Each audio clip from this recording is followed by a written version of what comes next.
5 अगस्त 2024 इस तारीख को कुछ ऐसा हुआ है जिसे बांग्लादेश हमेशा याद रखेगा। ये वही तारीख है जब भारी प्रोटेस्ट के सामने शेख हसीना की ताकत कम पड़ गई। ये वही तारीख है जब बांग्लादेश के सेना प्रमुख ने ऐलान किया कि शेख हसीना ने प्रधानमंत्री पद से इस्तीफा दे दिया है और अब अंतरिम सरकार देश चलाएगी।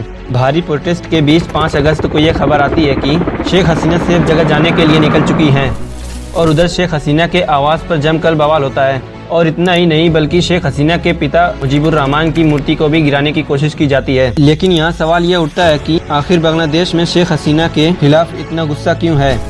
बांग्लादेश में कुछ दिनों पहले बड़ी कंट्रोवर्सी उस प्रावधान को लेकर भड़की थी। इसके तहत सन 1971 में बांग्लादेश के मुक्ति संग्राम में हिस्सा लेने वाले फाइटर के रिलेटिव सरकारी नौकरी में रिजर्वेशन देने का प्रोविजन किया गया था। इसी के चलते देश में बड़ी हिंसा भड़क जाती है।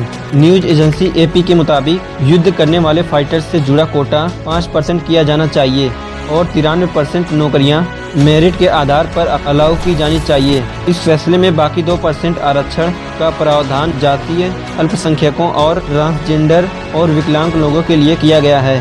सरकार ने सुप्रीम कोर्ट के फैसले को एक्सेप्ट कर लिया, लेकिन वहां के लोगों ने हिंसा के लिए जवाबदेही की मांग की, जिसके लिए उन्होंने सरकार के यूएससी ऑफ फोर्स को जिम्मेदार बताया। न्यूज एजेंसी एपी के मुताबिक शेख हसीना ने 3 अगस्त को छात्र नेताओं के साथ बातचीत करने के लिए एक मीटिंग भी रखी, लेकिन एक कोऑर्डिनेटर्स ने इससे इनकार कर दिया और हसीना के इस्तीफा की मांग की।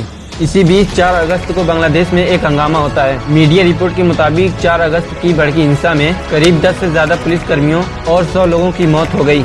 इससे कुछ दिन पहले हुई हिंसा में करीब 200 लोगों की जान चली गई। 5 अगस्त को बांग्लादेश में एक बड़ी हिंसा होती है और इसी बीच अचानक से एक अनकन्फर्म खबर आती है कि शेख हसीना ने इस्तीफा दे दिया है। फिर मिलिट्री जनरल ने मीडिया के सामने आकर शेख हसीना के इस्तीफे को कंफर्म करते हुए कहा कि अब अंतरिम सरकार देश चलाएगी।